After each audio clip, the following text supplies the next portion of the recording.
By the end of this podcast, you're going to know exactly what to do to get found by recruiters and for them to call you back. And then I'm going to give you 3 absolutely do nots. And this is the reason why they're not calling you back. All right, let's start from the beginning. How can people find you?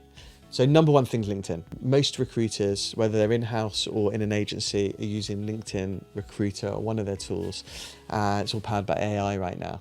How can you get found by a recruiter? Well, first you think about how you're going to get found by the AI, because the LinkedIn Recruiter pulls up all these people. So I'm looking for a chief marketing officer in a bank in New York. So most recruiters, I look at their database. So either you know them already, but let's say you want to be found by someone you don't know. So they go onto LinkedIn Recruiter, CMO, banking, New York City, people start coming up. You need to come up. Otherwise, if you're not on that list, you're not going to get the phone call. So make sure that your LinkedIn profile is optimized for AI to find you. And once the AI finds you, so you've got the keywords, you've got your tagline right, you've got all of the stuff, a recruiter will land on your profile. Think of it as a screenshot. And so the first screenshot is like your picture, the header, your little tagline, like make me want to scroll down and find out more. It's like storytelling, right? Like, is that intro hook good enough? Because I'm looking at like hundreds, and if it's not good enough, I'm not going to scroll and you're going to get passed over. So make sure that the story is good. And then if you've got me to scroll, and then you're going down to like the about us, so make sure that's engaging. You could use some emojis and split up the writing a little bit, whatever. You're going to have a million different ways, but you can jump on your favorite AI tool and ask it to help you. I think actually LinkedIn have one baked in. So if you've got LinkedIn Premium or something, it will help you optimize your profile. Then you've got like your content. Are you doing any content? If you're not doing content, maybe think about doing content. That's a whole nother podcast about personal branding. Like, comment, all of those kind of things. Again, that's a whole other podcast. Then you've got your jobs. So is it really obvious from your job title and your companies what you do? If it's not, make it obvious. Then you can write some stuff about it. And, this is like, by the time I'm like pressing see more on one of your jobs, you've got me, like as in like I'm messaging you. So think about all of that kind of stuff. That's to be found. Then someone contacts you and then you're in the game. And then you're having a conversation, and then, you're in a whole bucket of like, making friends, right? Now treat a recruiter like a human being. A lot don't. This is one of my don'ts I'm going to share later. But, this is professional networking.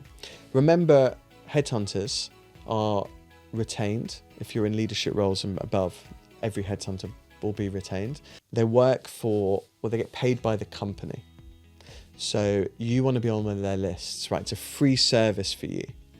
So really all you need to do is you network with as many headhunters in your space as you can, make friends with them, network with them, be front of mind. And so when an opportunity pops up, you want to get the phone call, right? You don't really care where it comes from, right? It could come from any headhunter, but you want to be visible. And one of the ways of being visible is networking and making friends with the right folks. It's like I spoke with someone the other day, 2 people in a firm looking to get the next leadership role. One of these people got the phone call. I spoke to the person that didn't, because I knew them. And they called me, I said, I can't believe this person got the job. They got the phone call from this rival company. They're not even that good. I'm way better than them. They landed the job and stuff like that. I'm like, that's great. But like, they got the phone call, you didn't. How come? They didn't know enough. There's a bunch of other things that went into it, right? They weren't visible. They weren't doing much on personal branding. They knew me. They didn't know the headhunter that was doing that job.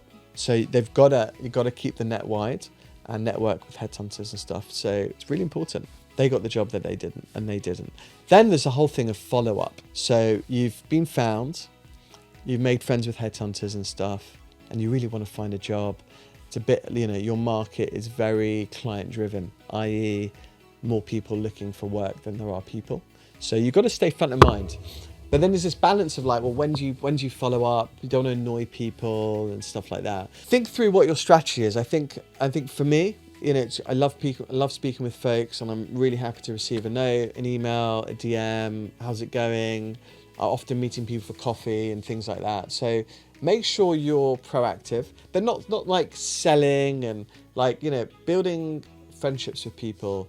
It takes time, and you need to, just give and take, right? Think of it like that. Don't think of it as like, right, what have you got for me? The amount of people that call me or message my team and the opening lines are like, what do you got for me? It's kind of a sales thing, right? And it doesn't land quite right. So think about your approach, and that will stand you in good stead. So there's some of the do's. The other thing I'm actually going to labour again, it's another podcast, but do personal branding, like content stuff. Like people's stuff, comment on people's things. And this includes headhunters, right? A lot of headhunters are doing content, and a lot of hiring managers, a lot of TA folks. There's a lot of content out there which you can engage with. So even if you don't want to develop your own content, you can like and comment, be part of the conversation. The amount of people that it works for.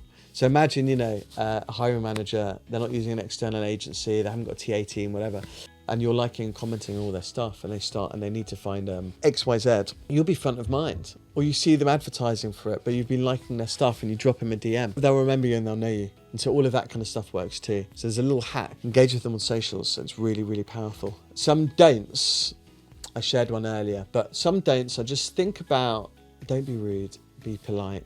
Think about people, treat people as humans. Recruiters are getting millions and millions of people connect with them, contact them, send them CVs and stuff like that. So just think through how you approach them. Focus on building a friendship. Don't be transactional about it, because it's very easy to get lost. So be polite, be human, be focused, be in a give and take. The world works like kind of reciprocity, right? Like people want to do things for people that do things for them, and you're in the same space. They might be recruiting people, the things that you do, you're working. Just be human, interact with people, and it'll go a long way. Hope that helps. Please connect on all the usual places. Follow us for more content. See you soon.